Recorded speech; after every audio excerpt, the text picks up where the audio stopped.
On today's show, the dog world discovered a new rat race of sorts, one where the rats always win, but the dogs have the most fun. We visit one of Minnesota's most unusual cabins in the treetops and meet the duo who hopes music might help get more people outdoors. Lives one long life.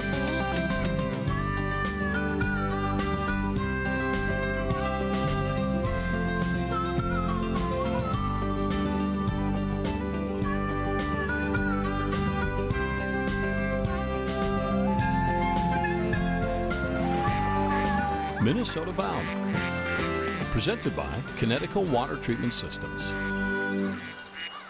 Hey everybody, Laura and I welcome you to Minnesota Bound. Up first, a growing dog sport.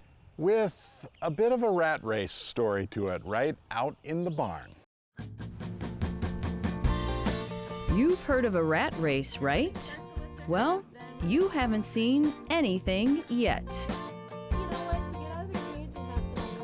In this race, your dog is in a race to find a rat. Confused? Welcome to the fast-growing sport called barn hunt. Rats! Yes. Good boy. Barn hunt is a scent game where the dogs are searching for live rats. I'm sorry, live what? This is Peyton. He was named after my nephew. He's a Dumbo male rat. First and foremost, these guys have the utmost care. They eat well, they live well, they are treated very well. Because without these guys, we don't have a sport.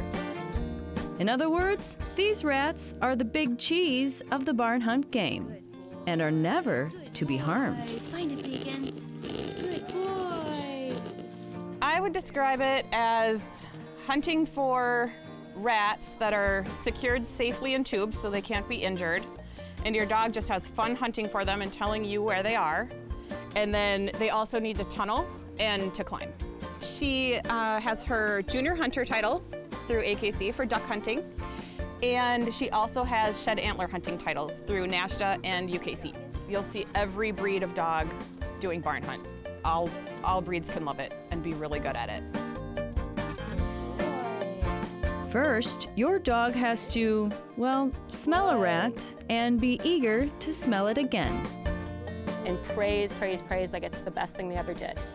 So just to get them excited about the smell, and then I have the rat in the tube, and we're going to introduce them to that, because that's what they're going to be searching for when you're in competition. Following rat introductions, next comes the game, consisting of a maze of hay bales, tunnels, and a few hidden rats. Most dogs are naturally good at smelling a rat, but they also need to be fast at finding one too. Good boy. So in a trial you would say, rat. It's number one based off time. That's pretty much it, because if you call a rat and it's not a rat, then you're done. Barn hunt has grown so much in popularity, it's now expanded globally, since rats have pretty much circled the globe. You know, I actually thought it'd be kind of boring, but the more you do it and the more your dog enjoys it, the more fun it is. It's exhilarating when your dog finds all the rats. I'm in master now, and you never know how many rats you're gonna have, so you kind of have to read your dog and know when he's done. You know, I've been in a lot of dog sports, and barn hunt is a unique group of people. We all become very close friends. A unique group and sport, with a special standout of the show. The rats is truly the start of the sport. So without them, we don't have them. So they, a lot of the rules are for their safety, for how long they can work, the conditions that they live in while they're at a trial. I have 30 of them in my house. They're my pets. They live in 2-level condos and eat better than me. Barns, bales, and tails. A doggone good time was had by all, even the rats.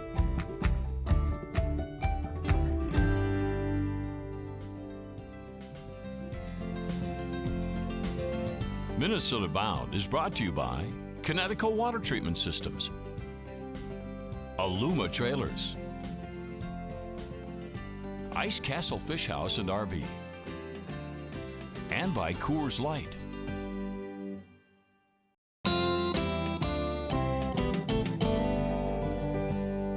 Up next, a story about a dream in the tops of Northwood's trees. Now, everyone wants to get away for the weekend, and at Ludlow's resort, that means a very special cabin. Poor Kirby. I bet he wishes someone would pay attention to him. Such is life for a camp dog at Ludlow's. The shuttle boat keeps busy. Hi, guys. As guests move off the grid and out to Ludlow's private island. Ludlow's, a 70-year Lake Vermilion tradition, a classic Minnesota resort with a catch.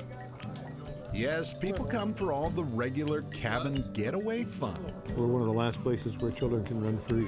But Mark Ludlow long ago decided to sort of up the resort's ante. We recognized that by the nature of our location, we were different, and that's being on an island. You see, people come to exist amidst the island's birch and pine tree canopy. It is here the Ludlows found inspiration. Sally and I, my wife and I, always had a dream of building a treehouse. Turns out, Mark had a friend. You bet. Dale Mulfinger works as an architect. At the time, he also taught at the University of Minnesota. This just has so much potential in it that I've got to get the students involved because they're all going to just really love working on it. And it will yield all kinds of possible solutions that I would never have thought of. Students went to work on Ludlow's dream. Mark and a fellow professor took the students' best ideas and came up with this. The solid piece is a 16-foot square, and the glassy piece is a 12-foot square. And these two squares interlock by 6 feet. A tower to be built in the resort's wintry off-season. My banker told me that that cabin was more expensive to build than what they traditionally loan to build a cabin. And I said, yes, but a percentage of that experience, as far as I'm concerned, is my marketing effort. Needless to say, Mark got his loan, and the design team created one of Minnesota's most unique cabins with a view.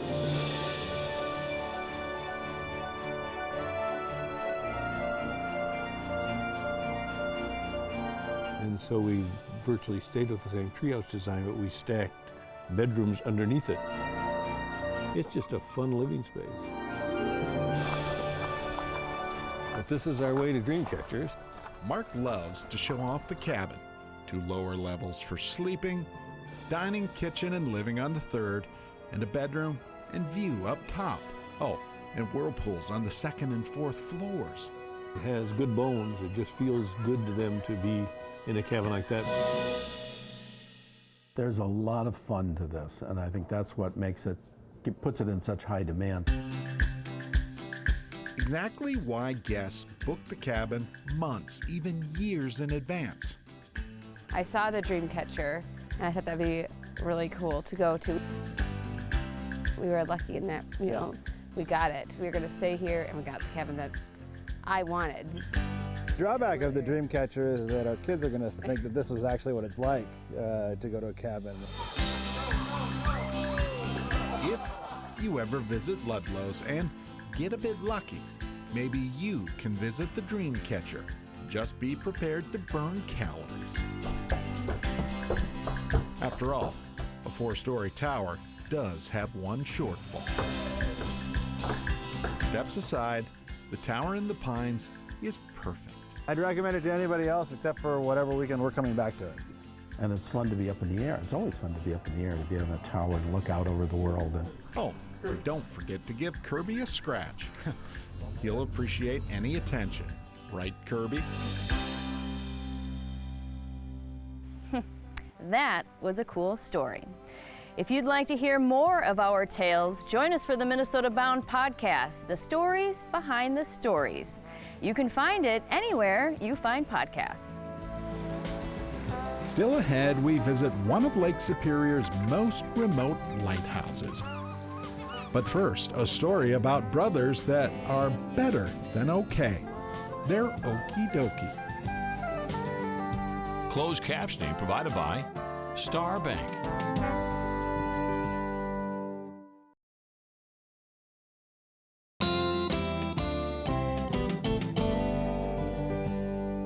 Up next, we join a couple longtime friends who have dedicated their lives to the outdoors while singing about it too.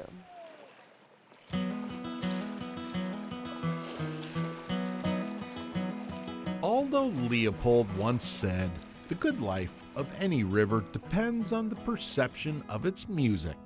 We don't need a motor, we don't need a sail, and we don't need no fins or gills, and we don't need a tail. That said, Joe Maelander and Justin Lansing have the song figured out.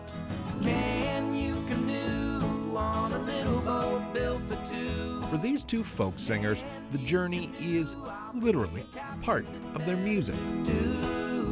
I wanna float down the river with you.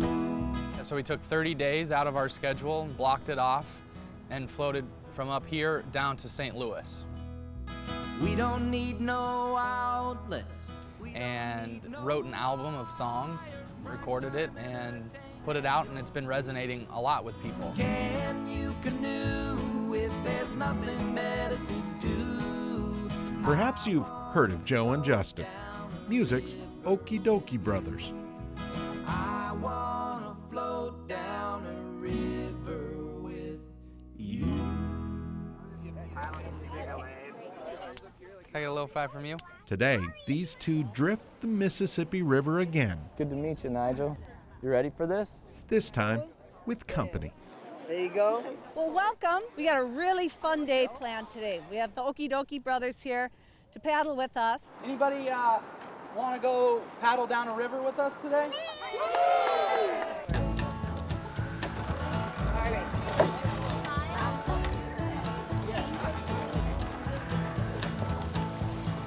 Justin and Joe hope to share the river and their passion with kids from Wilderness Inquiry. We'll haul away Joe to buy a dog and a muddy old hog and marry Susanna.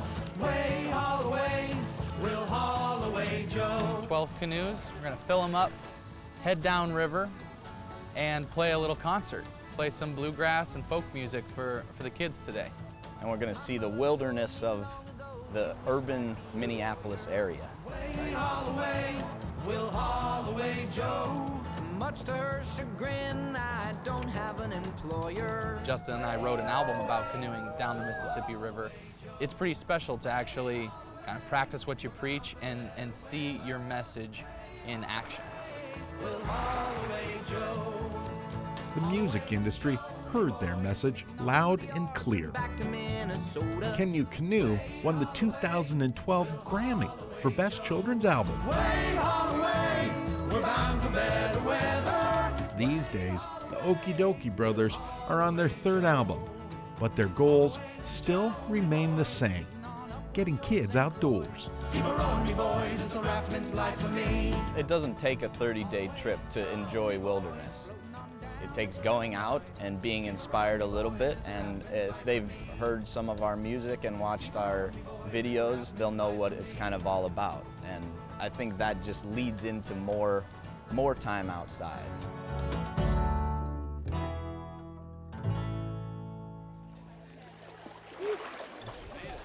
Made it. Stayed in the boat the whole time, didn't even capsize.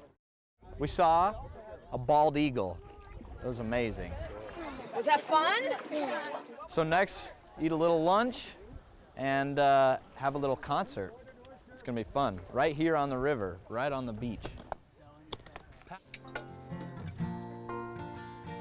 Justin and I, we've grown up together, so I've known him since I was 3 years old. Our friendship kind of bonded around outdoor adventures. And it still does. Should we do a concert?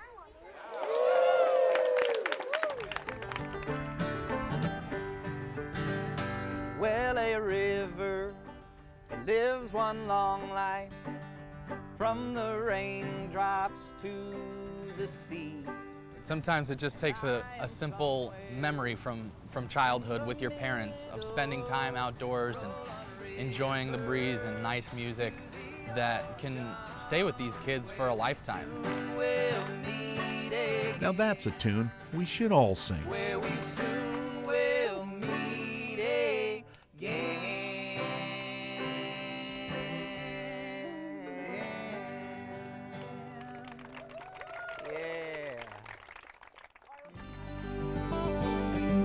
Still ahead, we go back in time to visit a Lake Superior icon. This lighthouse still stands tall.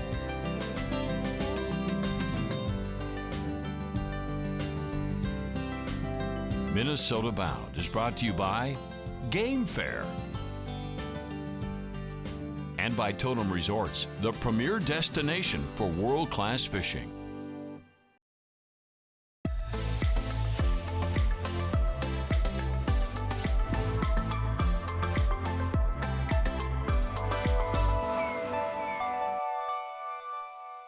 Today's Minnesota Bound Classic takes us out to the island called Isle Royale. Ron Sheriff visits an iconic pile of rock called the Rock of Ages.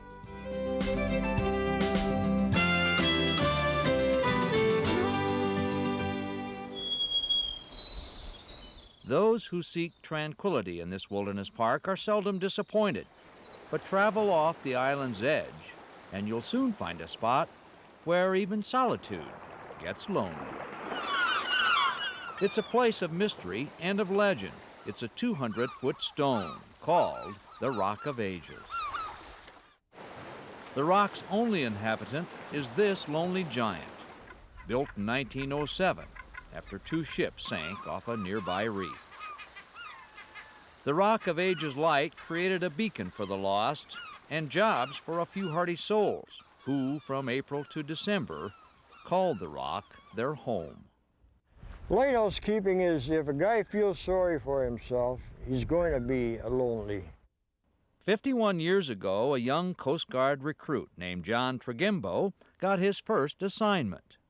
Every morning, when you turned off the light, you had to come up here and put the shades on. Then you'd sweep the deck all the way down. That's the way you lived. Superior's pounding waves kept the job lively. Those are steel shutters for storms. And forced the crew to park their only transportation 30 feet up. One man would be running a 25-foot lighthouse boat. He'd come in here, throw the boat in reverse, hook onto the main up there, and they would lift you out of the water. For Trigimbo and 4 others stationed here, life was measured not by days, but by weeks. The time spent here was 21 days at the lighthouse and then 7 days ashore. Inspired by this backyard, those returning from dry land seldom came empty-handed. They used to go to our Royale, bring back buckets full of dirt, and plant it over on the side over there, and they'd grow radishes and onions. But a storm would come along and it'd wash all the dirt away and they'd have to start all over it. But even on the rock, life wasn't all bad. Right off the lighthouse here is where you could find your best fishing in Lake Superior. And you weren't always alone. In 1933, the passenger ship George M. Cox hit a reef in heavy fog. The lighthouse keeper carried out the largest mass rescue in Lake Superior history and had 121 guests for the day. The keepers nowadays are of a different feather. Automated in the 1970s, Rock of Ages seldom sees visitors, and its once proud light shows signs of a hard life. To John Trigimbo, it's like watching an ailing companion. God, come on, lady, you need some work done. But for now, she stands alone with only the parting words of an old friend. The 2 best lighthouses that they have in the world are the one you're going to and the one you're coming from. That said, the Rock of Ages is surely among the best. Now that would be a good place to social distance. No kidding. Well, that about does it for us. We'll see you back here next week. In the meantime, don't forget to introduce a kid to the great outdoors. Transportation provided by Premier Transportation. Call 1-800-899-7433.